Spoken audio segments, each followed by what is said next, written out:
नमस्कार। उम्मीद है आप सब अच्छे होंगे। मेरा नाम प्रखर श्रीवास्तव है। स्वागत करता हूं आप सभी का गुरु घंटाल में। दोस्तों, इस वीडियो में मैं आप लोगों को रिजर्व बैंक ऑफ इंडिया के द्वारा करवाया जाने वाला एक सर्वे, जिसको हम लोग ऑब्यूकस सर्विस कहते हैं, उसके बारे में बात करेंगे।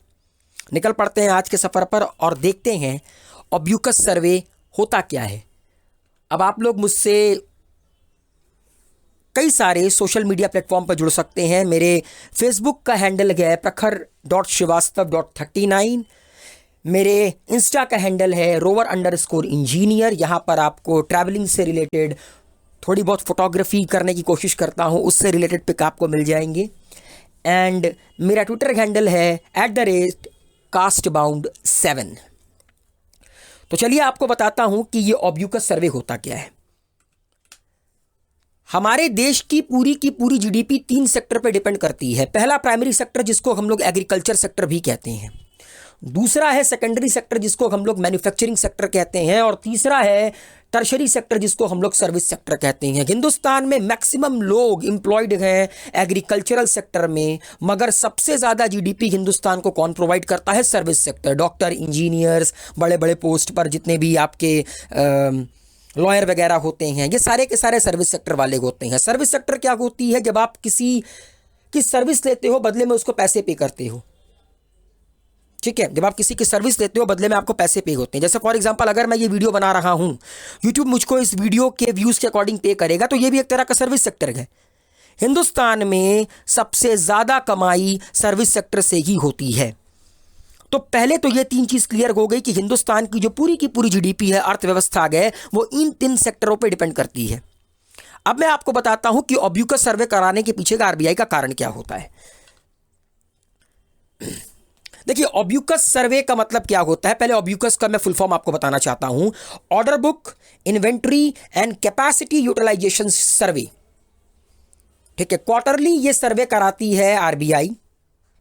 ठीक है, क्वार्टरली ये सर्वे कराती है आरबीआई।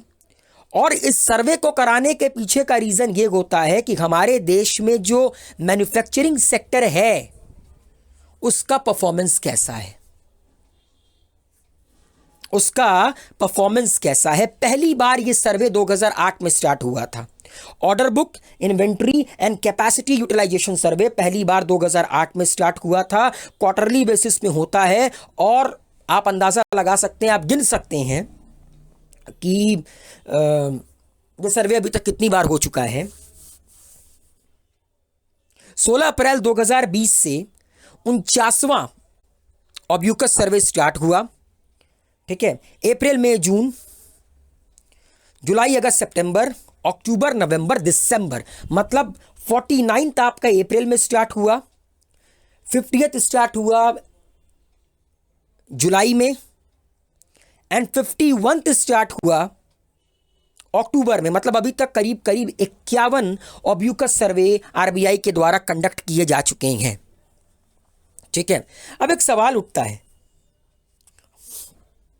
कि ऑब्यूकस सर्वे में ये order book, inventory and capacity utilization होती क्या? मतलब क्या सवाल पूछते हैं। सर्वे का मतलब तो होता है सवाल पूछना। अक्सर हम लोग कई सारे सर्वे देख चुके हैं। सर्वे का मतलब होता है सवाल पूछना। पहले हिंदुस्तान लीवर वाले आते थे ना कि आपके टूथपेस्ट में नमक है? हाँ है। अच्छा, अब एक सवाल है कि आरबीआई के लिए सर्वे हेल्पफुल कैसे होता है। देखिए, इस सर्वे से यह पता चलता है कि हिंदुस्तान की इकोनॉमिक क्लाइमेट कैसी है, धन की बारिश होगी कि अकाल पड़ेगा। और इस सर्वे की मदद से हिंदुस्तान में फिजिकल और मॉनेटरी पॉलिसी को बनाने में मदद मिलती है।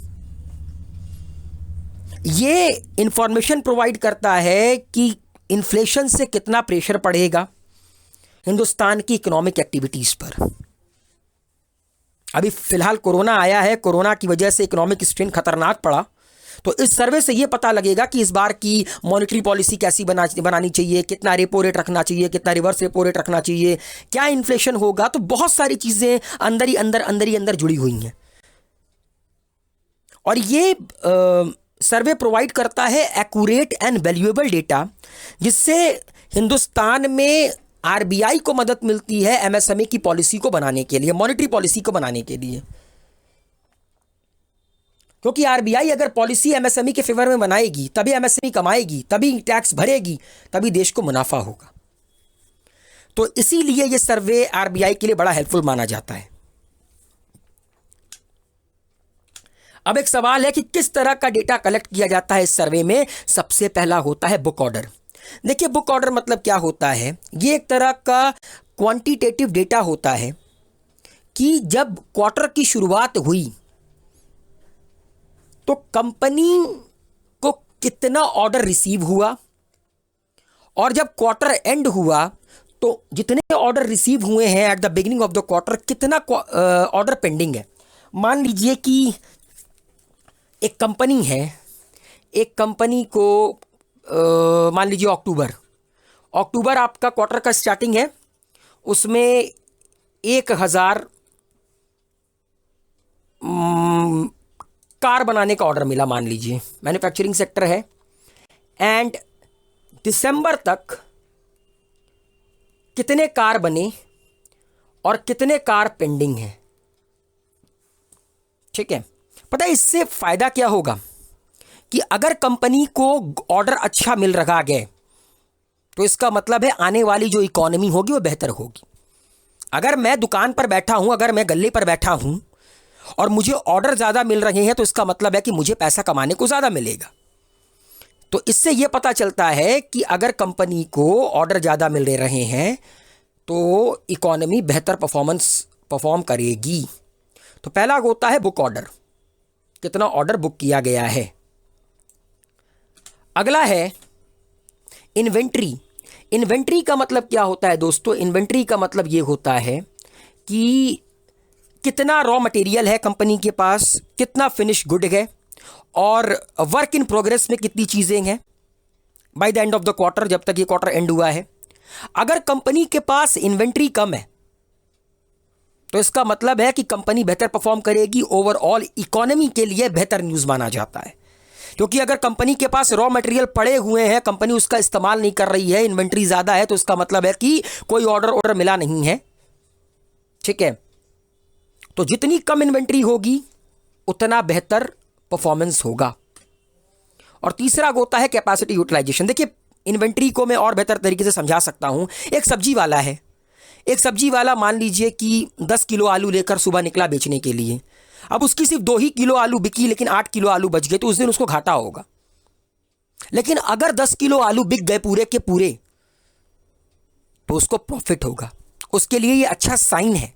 अगले दिन वो हो सकता है 20 किलो आलू लेकर आए और 20 किलो आलू बेच दे। और तीसरा होता है कैपेसिटी यूटिलाइजेशन। देखिए कैपेसिटी यूटिलाइजेशन का मतलब क्या होता है, क्षमता का कितना ज़्यादा यूटिलाइजेशन हो रहा है। कोई भी कंपनी अपनी क्षमता के अनुसार कितना प्रोडक्शन कर रही है। मान लीजिए कि अगर कंपनी की हैसियत है कि वो एक क्वार्टर में 100 यूनिट बना सकती है, लेकिन कंपनी अगर एक क्वार्टर में सिर्फ 50 यूनिट बना रही है, तो इसका मतलब क्या है कि 50% कैपेसिटी उसने इस्तेमाल नहीं की है। तो जितनी ज़्यादा कैपेसिटी यूटिलाइजेशन होगी उतनी ही ज़्यादा इकोनॉमी को बेहतर होगा, बिकॉज उतना ही ज़्यादा कंपनी के लिए प्रॉफिटेबल होगा। जैसे हम लोग कहते नहीं कि अपनी क्षमता का पूरा इस्तेमाल करो, क्षमता का पूरा इस्तेमाल करोगे तभी जाकर तुम्हारा पोटेंशियल निकलकर बाहर आएगा। तो ये 3 डेटा को आपका आरबीआई के द्वारा ओबिक्वस सर्वे में नोट किया जाता है। पहला बुक ऑर्डर, दूसरा इन्वेंट्री, तीसरा कैपेसिटी यूटिलाइजेशन, ओबिक्वस सर्वे। तो इतनी सी ये कहानी थी। अगर ओबिक्वस सर्वे में सब कुछ फेवर में होता है, सब कुछ बेहतर होता है, बुक ऑर्डर बेहतर होता है, इन्वेंट्री कम होती है, कैपेसिटी यूटिलाइजेशन बेहतर होता है, तो इसका मतलब है कि आने वाली इकोनॉमी बेहतर है एंड उसके according physical and monetary policy decide की जाती है।